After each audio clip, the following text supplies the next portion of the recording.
Okay, aloha and welcome to the community briefing on resilience action teams.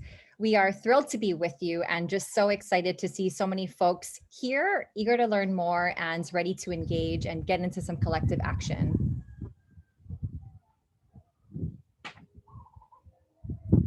So, sorry.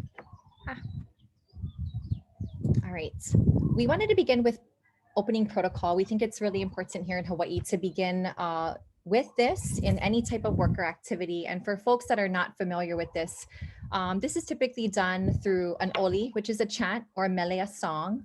And we do this before work and activity in order to seek permission from the area we are doing work in, to seek permission from our kupuna, our ancestors that are associated with or acquainted with the area, to get permission from those who are resting in the area, and also to get permission from the aina, the lands.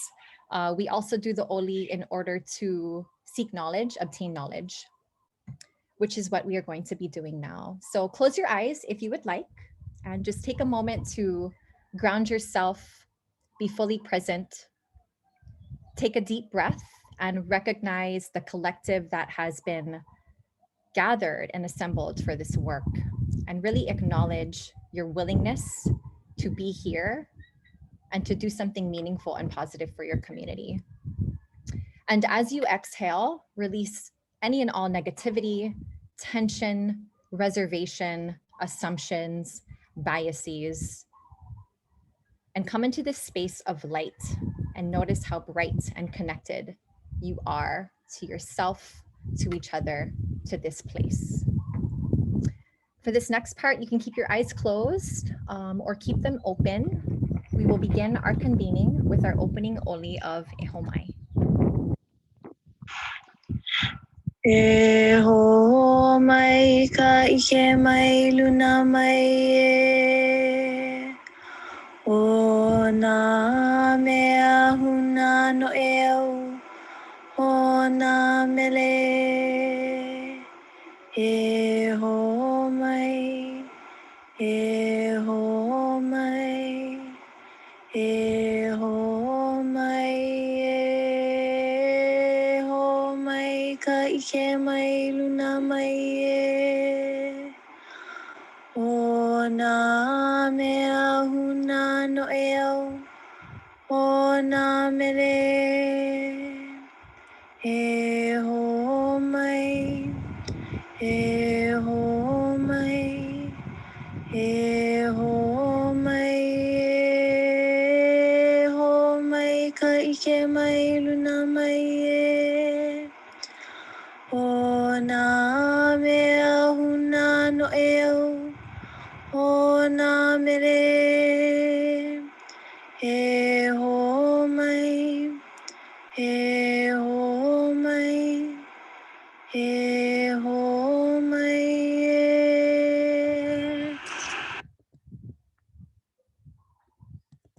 Thank you.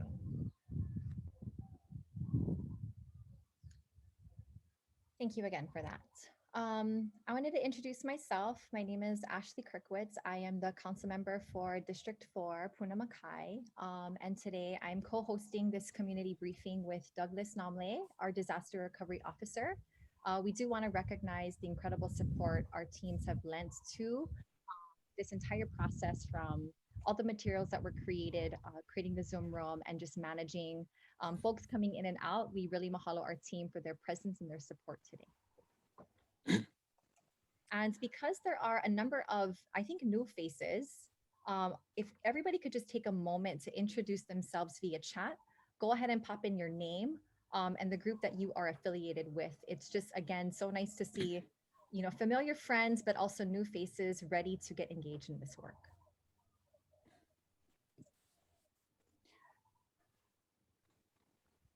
Great.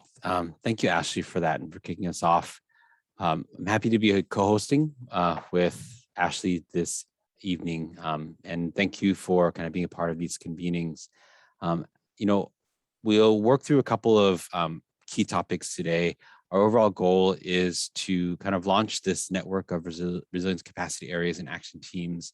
We'll first start from where we've been, specific to our disaster recovery work, and community engagement work to date. Then we'll zoom in on what we mean when we talk about resilience capacity areas, and also how we all can come together on the action teams. And Ashley and I will be kind of sharing presentation roles today. Also want to introduce our team who's supporting us on the background, Bob Agris, Zoe Callahan, and Misty Carter. Specifically, as we go through our conversation, we are leaving some time at the end for Q&A, but if questions come up as we're working through it, please drop them in the chat, and Misty on our team will help to moderate. So we'll pause occasionally as questions come through. But you might be hearing from Misty as well.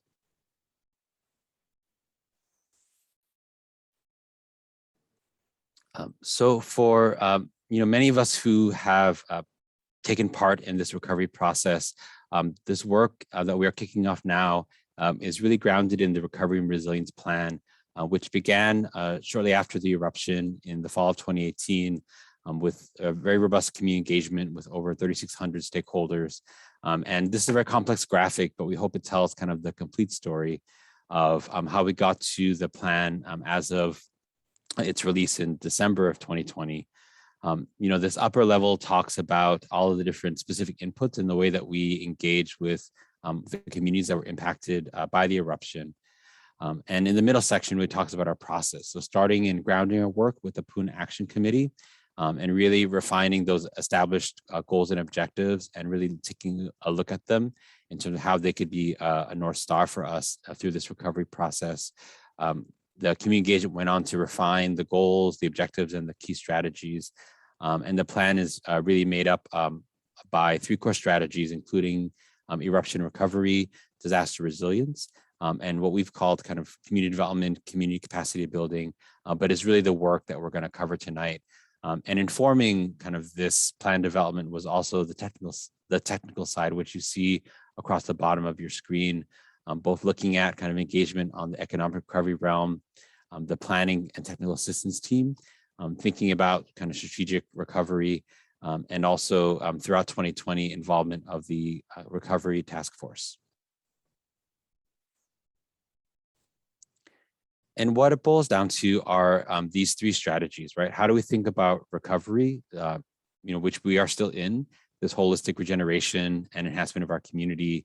How do we think about readiness in terms of the lessons learned from the Kilauea eruption, from a long history and legacy of our communities living with the volcano? And how do we think about resilience? So as we are taking steps to recover, and really grounding our work in the collaborative effort that we're about to launch together, really how do we build resilience? I would say in December 2020, this concept of resilience was very much grounded in what we'd been experiencing following the eruption. But of course, 2020 and 2021 so far have taught us a lot about what it means to actually organize ourselves as a community around resilience.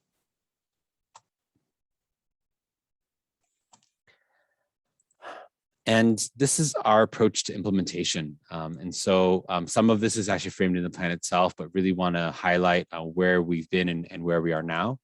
And so implementation is about securing resources and building capacity. Resources not only to implement with some of the federal assistance and state assistance that has come as part of this recovery effort, but also the resources that are in our community, and resources both kind of financial, human, natural, that we can really bring to bear through this model of resilience capacity areas. We also want to make sure that the work that we're doing is aligned and complementary. It's data-based, really aligned with the plans that are in place for our community, and then build on the momentum of community action, right? The community did not wait to work on its own recovery and to support one another. We know that there's really important foundation that's been built within the communities of Lower Puna, and really making sure that our next steps embrace that, with the end goal of kind of launching this concept of a collective action framework, which we will kind of continue to break down. And one clarifying question, which is an important one I'm hearing from the chat: what is KRRP? KRRP stands for the Kilauea Recovery and Resilience Plan, which in parlance we often also just call the Recovery Plan because it's shorter and a little more clear than KRRP.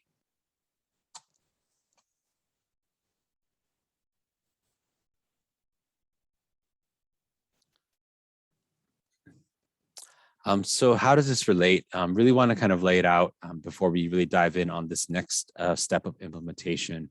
What do the resilience capacity areas look like, and what are resilience action teams? This is kind of a hierarchical approach to it, but essentially across the three strategies of the Kilauea Recovery and Resilience Plan: recovery, readiness, and resilience. These areas of social and economic, social resilience, cultural and economic resilience, the built environments, the natural environment, and youth, really cut across all of the three strategies, from recovery to readiness to resilience. And really, when we revisit the plan, the third strategy on resilience captures these 6 areas and kind of starts to frame and propose specific projects that are being lifted up. But really, this is the work now about the implementation of what resilience looks like.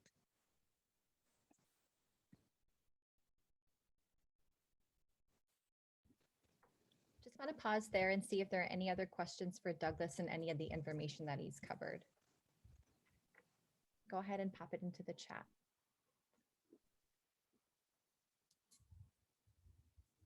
Okay. Just quick show of hands. Who has seen the community engagement spectrum before? A few people have. Okay, great. Good to know. This is an internationally recognized model for community engagement that really helps to clarify the community's role and impact and influence in decision-making and planning. There are 5 levels that you see here, and the further right you move, the more impact a community's decision or a community's mana'o has in decision-making, and the stronger their leadership role is in any type of action they are doing in partnership with local government. So we've really taken a liking to this spectrum and wanted to utilize it in our work so that as we are working together, when we say things like inform, consult, involve, collaborate, and empower, we're managing expectations. And there's real clarity on your side as to what we mean when we say that. So I'll take a minute to just run through all of the levels so that there's clear understanding, but you'll also have access to this information after this briefing. So when we say inform, very simple, this means to broadcast information. And our engagement goal as the county is to keep you informed. We'll do this through a number of ways: outreach, phone conversations, emails, printed newsletters, fact sheets, social media, press release, annual reports, our website. And who is going to be involved in getting this information? Members of the public and community. When we talk about consultation, what we mean here is seeking input or feedback. And our engagement goal is to not just keep you informed, but to listen to your concerns and aspirations and discuss with you how your input has influenced our decision-making and seeking feedback on that. Ways in which we'll do that are through surveys, public meetings, focus groups, and forums. And who will be involved are members of the Puna community. We want to be sure that anytime that we're making any type of decision, that it is in partnership with the communities that are going to be impacted. When we say involved, this is where we are inviting two-way communication. And our engagement goal is to ensure that our decisions reflect input and feedback provided by community members. And this is where we will be asking community members to contribute their assets, your time, your resources, your energy, and helping move things along and get over the finish line. Ways in which we'll be doing this are through workshops, volunteer opportunities, data collection, and even providing input in how programs and services are designed. Members that will be involved are Puna Action Committee. I'm gonna have to take a quick pause and run inside because it's raining at my house. I'm so sorry, hang on.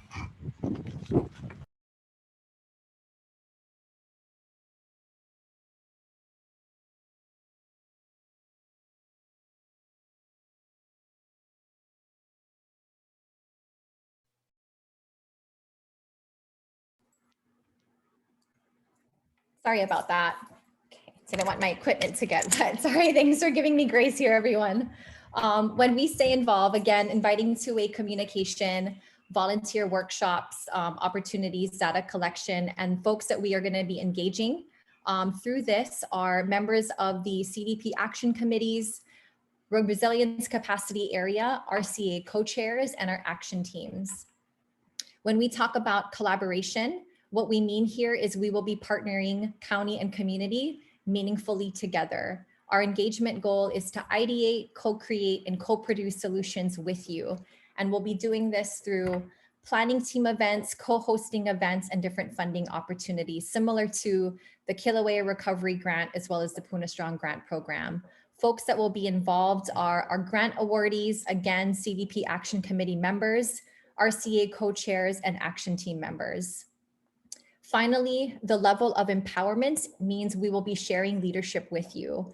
And our engagement goal is to not just support your decisions, but assist you in implementation. And ways in which we'll do this are to delegate decision-making, provide technical assistance, funding opportunities, and participatory evaluation. Again, folks that will be involved are grant awardees as well as action team members.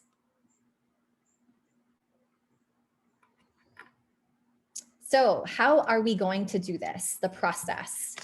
We sort of kicked things off in June. I think a number of you were at our Revitalize Puna community activation in Leilani Estates, which we have committed to doing every single quarter because we recognize how important it is to share information, communicate progress, as well as challenges, and really just connect and hear from you. So every January, April, July, and October, second Tuesdays, we will be hosting our quarterly community activation Revitalize Puna. And it's going to be a setting that's designed to empower all of you with information. And then at that point, we are going to be reviewing the mission, essentially, for action teams and their next 90-day action cycle.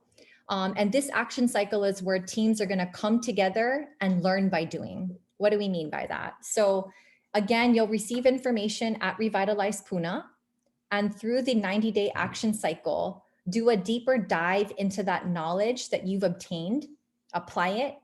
That way you are demonstrating that you understand it and are building proficiency in it. Our teams, CD4 and the recovery team, we've actually mapped out quarterly content for the next 2 years. And we feel really good about the roadmap that we have created, and that it's going to be really exciting. It's going to be fun to be working together, and there are going to be milestones that we're going to be hitting every step of the way. Year one is going to be focused on building capacity with a focus on strengthening human and social capitals. So human capitals, your skill sets, your talents, social capitals, those networks, the relationships that we have with each other. Year two is going to be really grounded in demonstrating local leadership so that we can enhance physical spaces and improve the well-being physically, socially, economically of our community.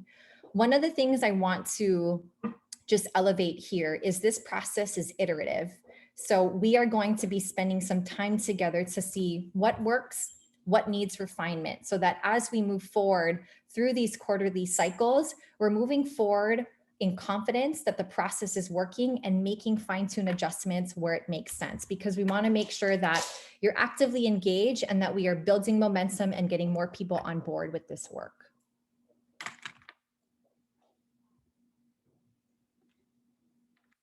Okay, sorry.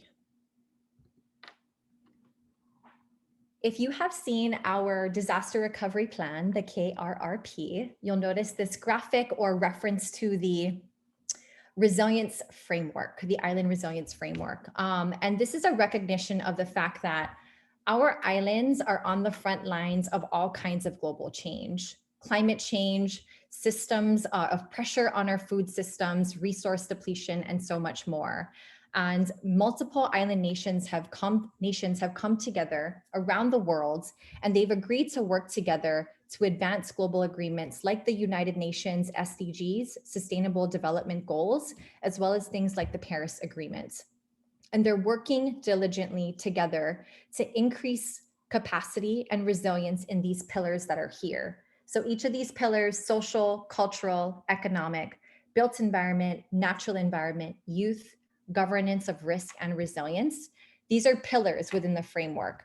But for our work together, we are calling these capacity areas. This information was again elevated in our recovery plan. It also aligns with the federal government's disaster recovery framework. And this alignment was really intentional because we wanted to be sure that in moments of disaster, where there are so many resources that are positioned to support community, that we are able to capture those resources quickly and deploy it out into community. So we just wanted to start mobilizing and positioning our efforts in line with these various frameworks so that when additional funds become available, we are quick to be able to go after them. There is more information that we'll be providing in a more detailed version of this slide deck that provides the vision for each of these capacity areas.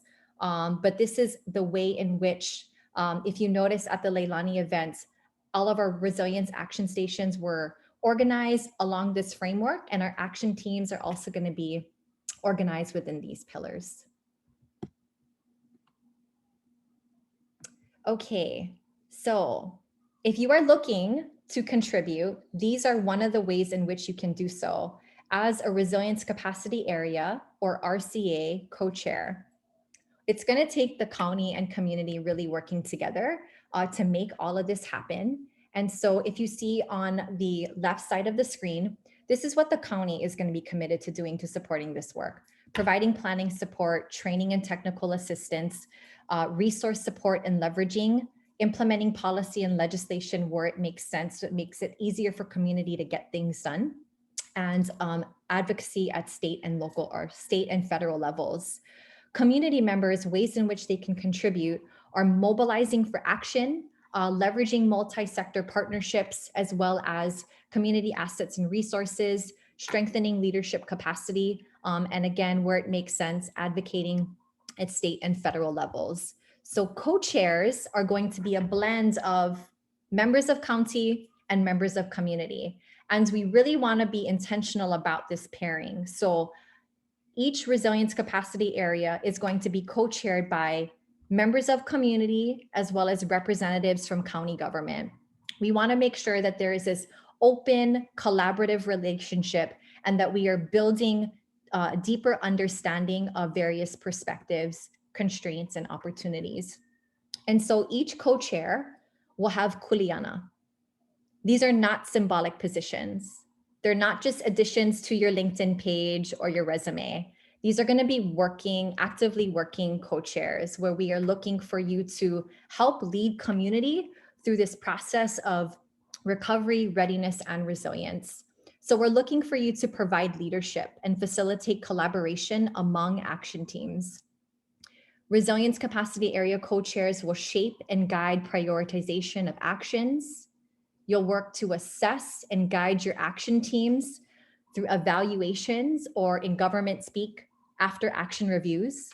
This is that iterative process that I keep talking about, where we're gonna do, reflect, refine, and then do again. Co-chairs will also convene and facilitate peer-to-peer coaching and learning circles. And finally, ensure that communication and information is flowing through to action teams and being shared amongst capacity areas. Co-chairs are also going to be working in partnership with the disaster recovery team to provide overall coordination and strategic direction. And as we kind of move forward and figure out who is interested, during next month's orientation, we'll provide more details as to what that sort of collaborative working group will look like and what their kuleana will be.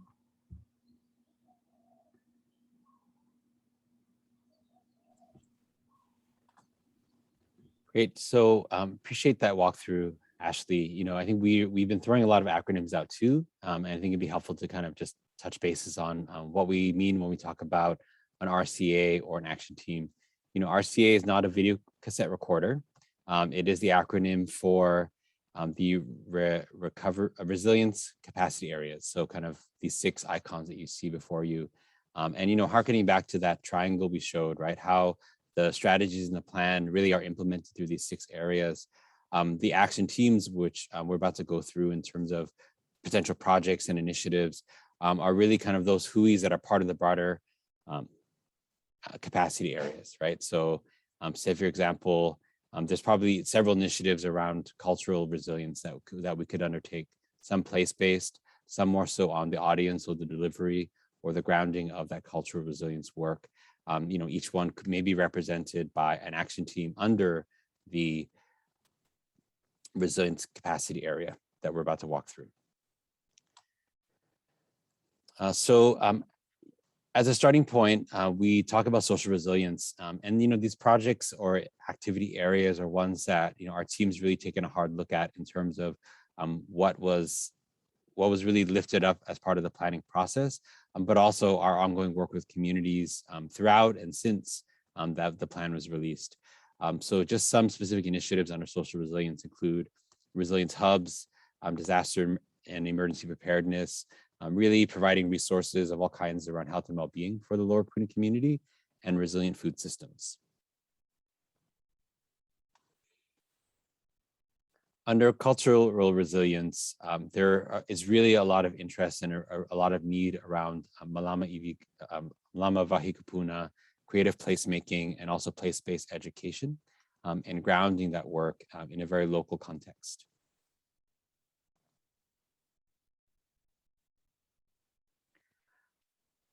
The third area around economic resilience also brings in resilience hubs in the way that resilience hubs, in terms of meeting immediate needs day to day and after disaster, can also be places for economic initiatives to come forward.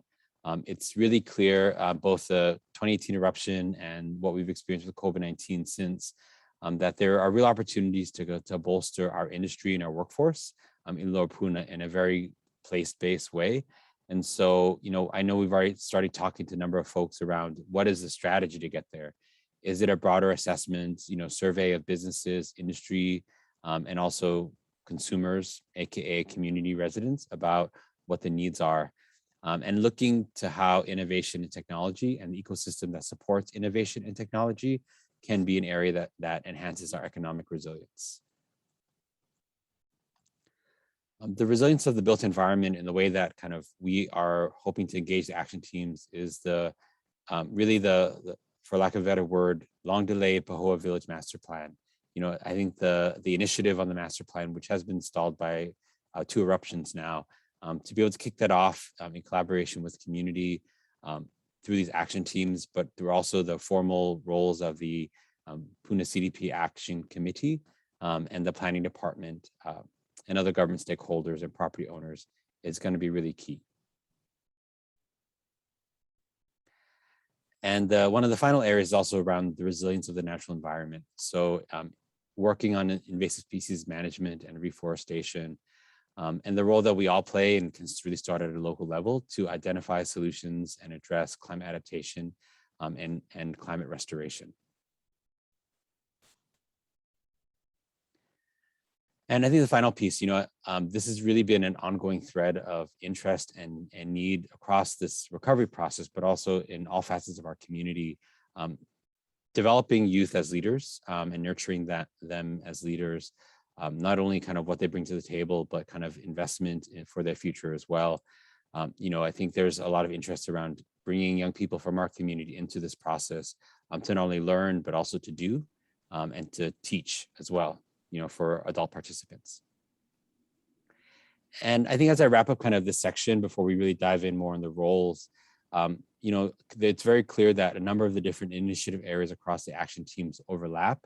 And one role of, the county and the resilience capacity area co-leads really working together is to make sure that those intersections are really identified and fostered, right?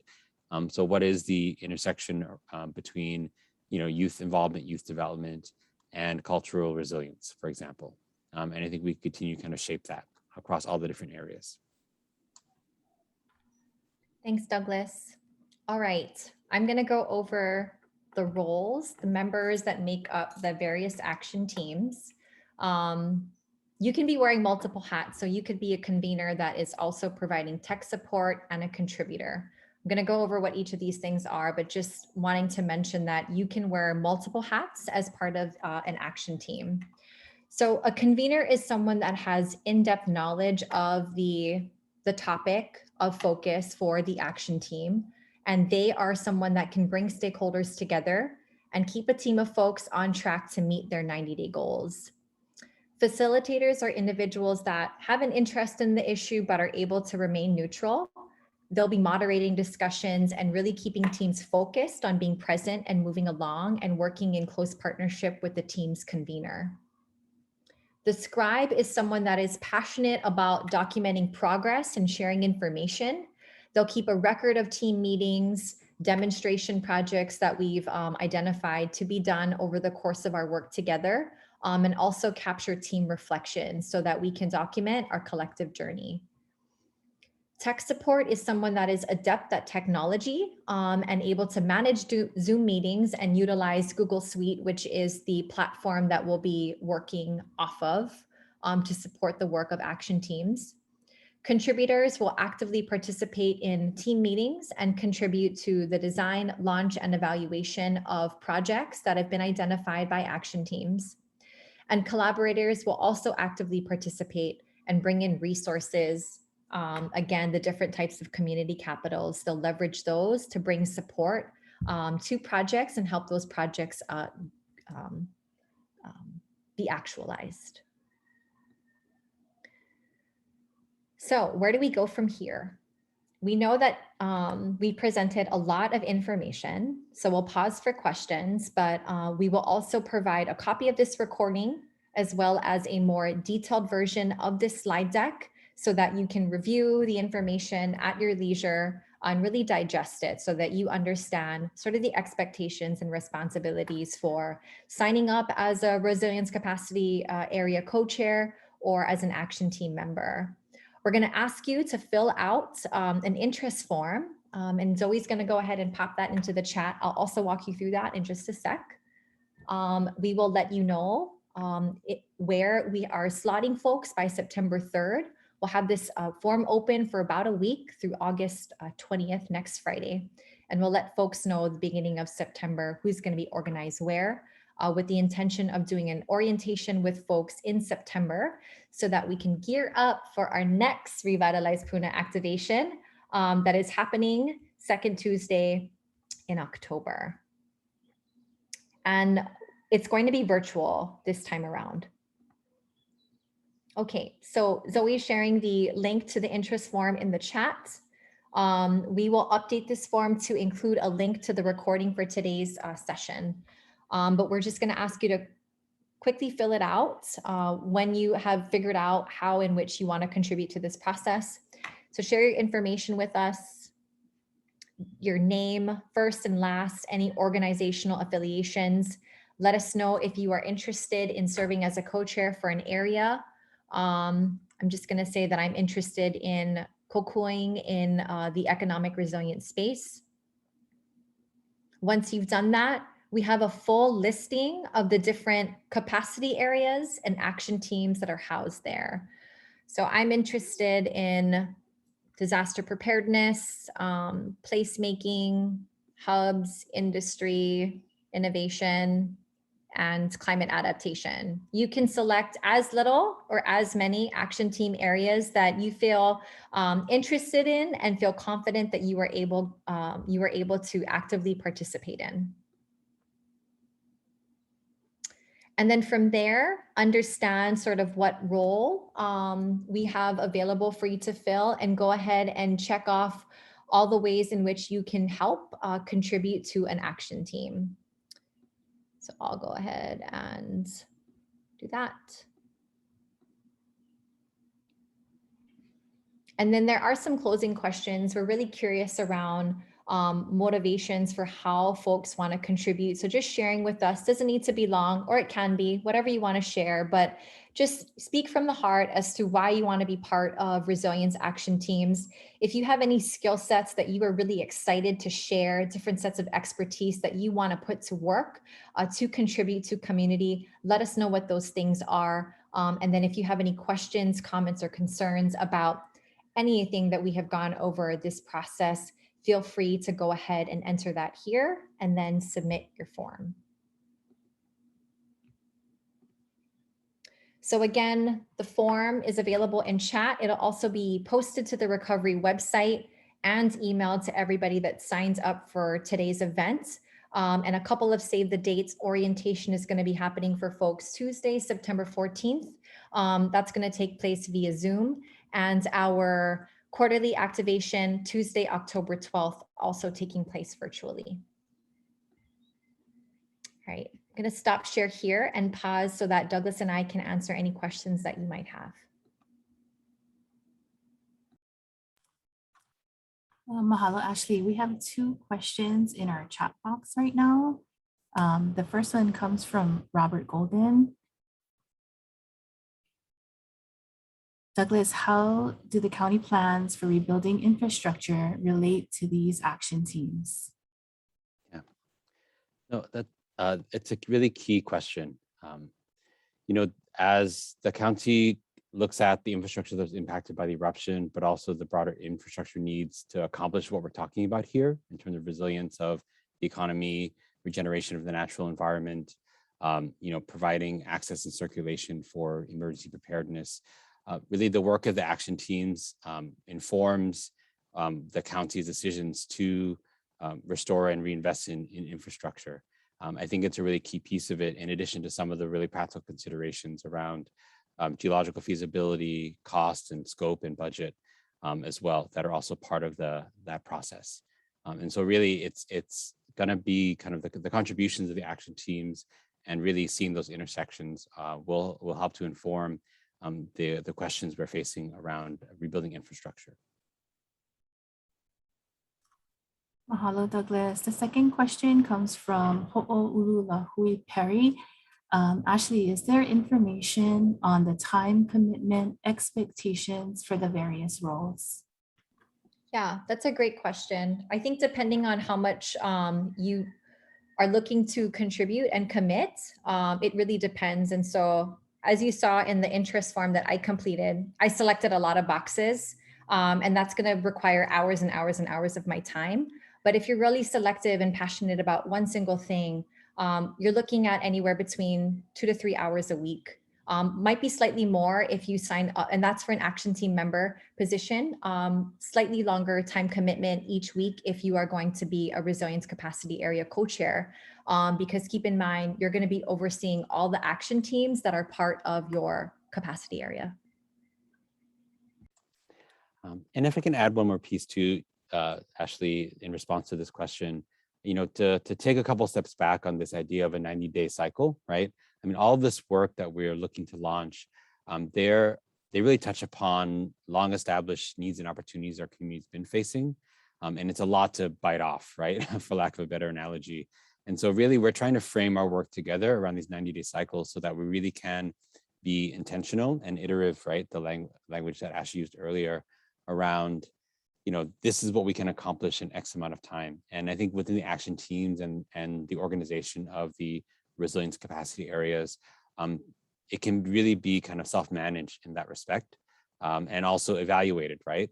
For those that step up and get involved, we'll be looking at kind of, so where have we been? What did we accomplish? Do we meet our goals? Really within those types of cycles.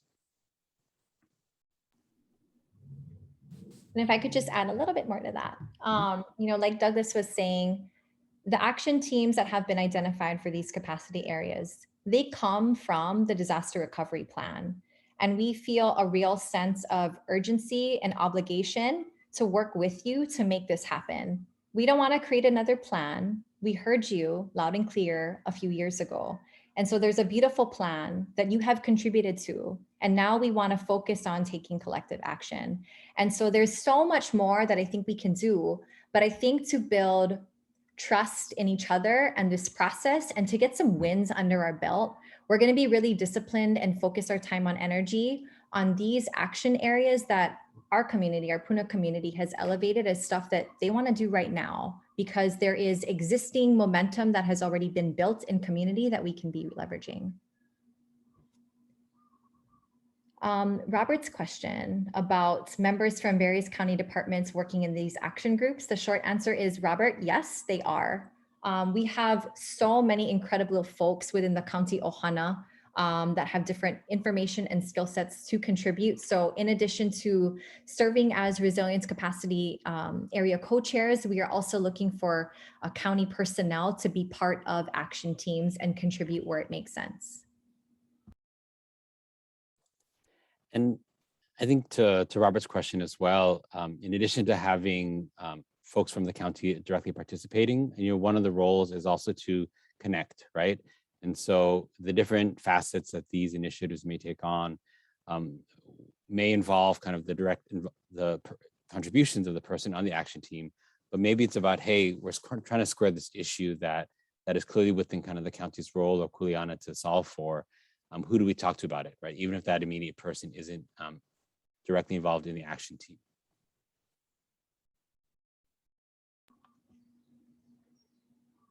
There's also a question in the chat, and I'll just get to the question part. One of our constituents wondering how someone who's lost their eco-friendly tourist business get help to rebuild. And I'm going to assume that, Mojo, you're talking about rebuilding your business. I can answer it from that lens. Yes. Okay, so the work of the Resilience Capacity Area Industry and Workforce Development Action Team, one of their first Kuleana is going to be to do a survey, a 3-part survey actually, surveying residents of the area to understand what sort of business sectors are conducive to Puna and do you want to see. Getting a sense of local business individuals like yourself, folks within Main Street Pahoa, of what their challenges and barriers now are, and understanding what sort of support the county can be deploying. And finally, getting a sense of industry at large, what is it that is preventing them from taking things to the next level? And once we have that information, we'll be in a better position to figure out this money that we've received from the state, the $20 million, for instance, our most flexible bucket, figuring out how do we put that to work to help folks like yourself rebuild business. Okay. Okay. Yeah. Okay. I guess how in this time period in between, where do I get to fit into in this team process? And the other part I was going to ask about was in the Lava Zone 1. One of the big issues that we face there, and that's why I don't know which team member or how to address this, because it's not a monetary as much as a policy issue, is to rebuild. I can rebuild a tiny home on my property very cheaply. The problem is it's not zoned correctly, and the zoning process is very expensive. So I'm in this position of being exiled and trying to return. And so while I understand and I love all the programs that you guys are doing, someone like me wants to just be able to rebuild on my land, and I can't do so with a legal permitted building. And so is there who do I speak to, or how are you guys addressing things like that? Because there's many of us who do live on Lava Zone 1.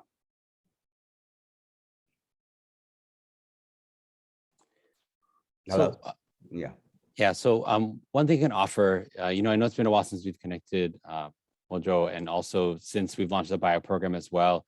I want to be sensitive of not getting into specifics with that respect in terms of service delivery in a space like this. But I would really kind of look to set up time with you to help you navigate that, because I think there's a number of kind of interconnected issues in here, that inform your options.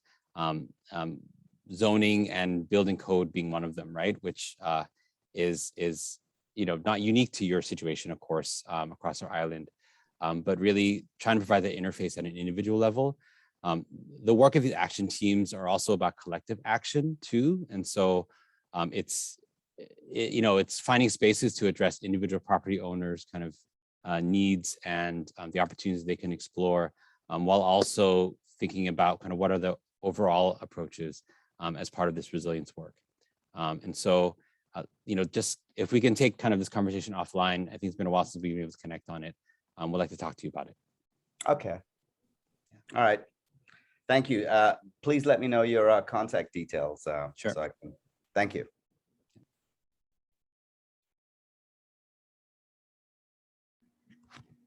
There is a question from Leslie about, basic human needs, water, safe roads before businesses are addressed. I just want to say that the county is working diligently in parallel to address a number of issues. And one of the ways in which that we are going to be communicating information is through the quarterly activations. We've structured them a little bit differently. The first one that we held in Leilani Estates, there was a lot of information that was being delivered every 90 minutes.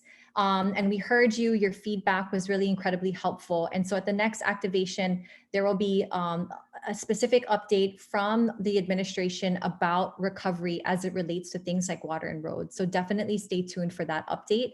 And it's something that the county has committed to doing on a quarterly basis, because we know how important it is to get that information out, because you need to be able to make decisions for yourself, for your ohana. And so we don't want there to be any more hang up in delivering information. And so this active commitment of being with you on a quarterly basis and pushing this information out, we hope that we're able to build good cadence and rapport in delivering this.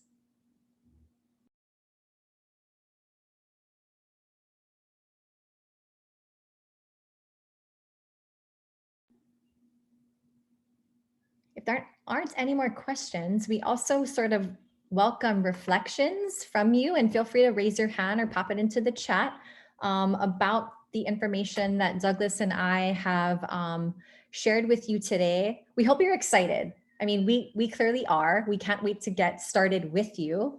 And this is going to be a lot of fun. So we just want to know what you're thinking about how we've kind of architected all of this. Your mana'o is really appreciated.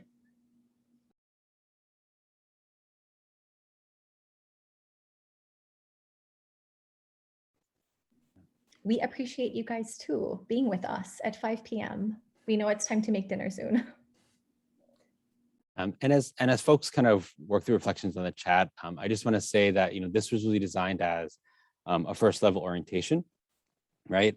We really welcome everyone to reflect, and even if the thoughts or the ideas aren't coming right now too, that's really what the survey form is about as well, right? An opportunity to kind of really capture those reflections, where your interests lie, and then take it to this next level in September.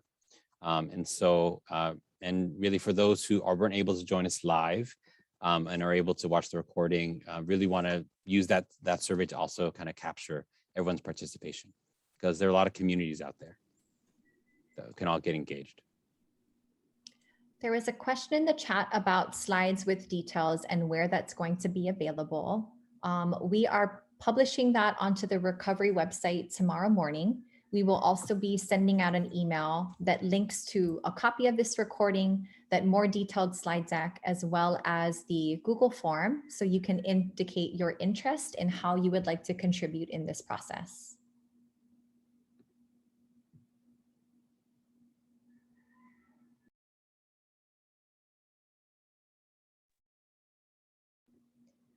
I just want to acknowledge Auntie Ku'ule's comments about updates to community going beyond monthly, quarterly basis. Yes, Auntie, absolutely. I hear you on that.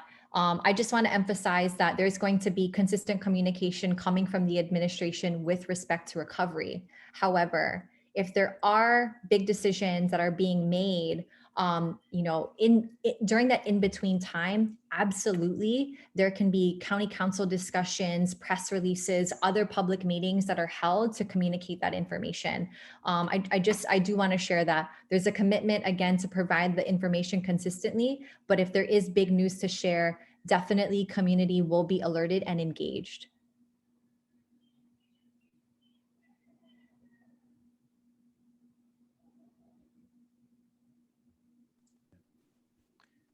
Actually, can I make one comment?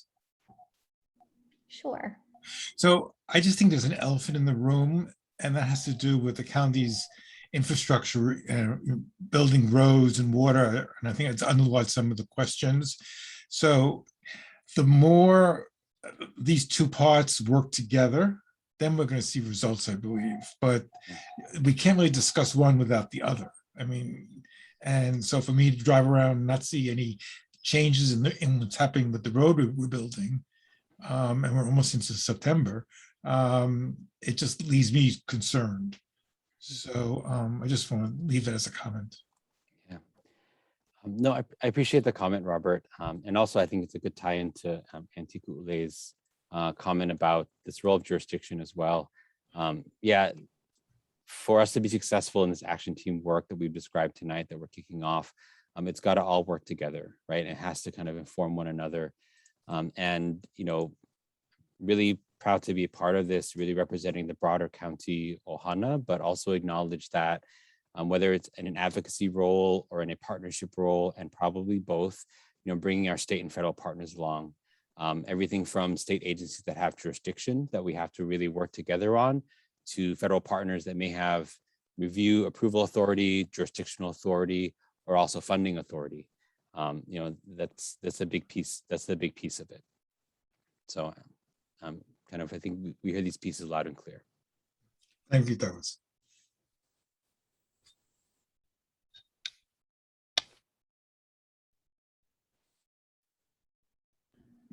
If there are no other questions or reflections, I did want to pause and just go through closing protocol, because it's protocol.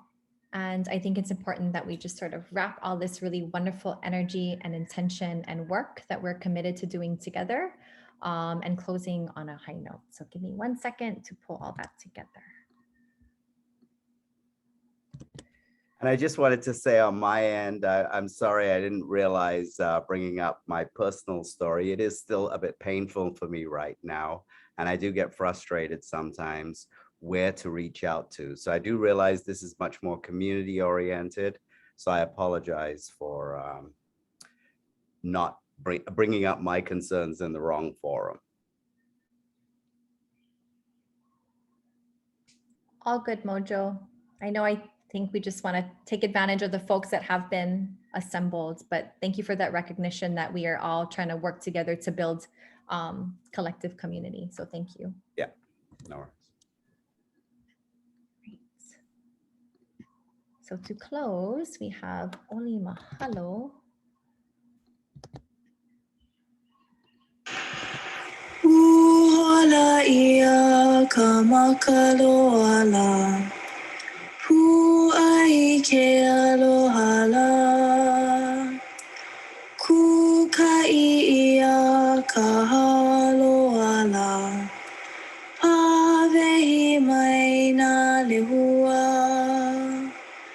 Mai ka ho'oku ia kahalawaila. Mahalo e ke apua. Mahalo e na kupuna la eha. Mahalo me ke alohala. Mahalo me ke alohala. Thank you again, everyone. So much gratitude for your time and your active participation in this process. We really look forward to moving forward and working with all of you.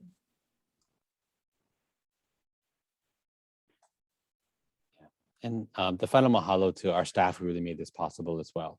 So for the whole team behind the scenes, thank you, Misty, Zoe, and Bob, and everyone else. Have a wonderful night. Aloha.